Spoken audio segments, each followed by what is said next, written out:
यो चाहिँ के हो भने हाम्रो छोरीको स्कुलमा भइराखेको अथवा हुन गइरहेको मल्टिकल्चरल सेलिब्रेसन प्रोग्राम हो।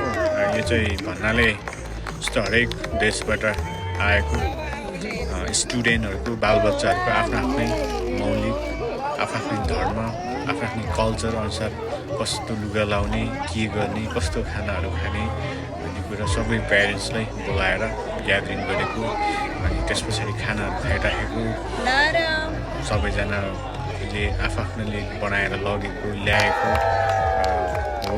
यो चाहिँ बच्चाहरूलाई आफ्नो पोसाक लगाएर अगाडि ल्याएर बाबुआमा अगाडि सेलिब्रेसन गर्न लगाएको, यसरी गर्छौँ भनेर हरेक देशको कल्चरहरू देखाएको।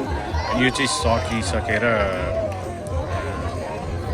गएको भनौँ न, अथवा उनीहरूको पालो सकेर अर्को ग्रुपमा ल्याउनको लागि हो। अनि यहाँ चाहिँ यो चाहिँ 20 देखि 30 महिनाको बच्चाहरू बिचको बच्चाहरू हो।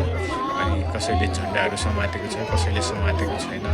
आफ्नै मौलिकको परम्परा अनुसार झल्किने ड्रेसहरू लाएर आएको छ। अनि सँगै टिचरहरू पनि सँगै छ सानो नानीहरूलाई सहायताको लागि।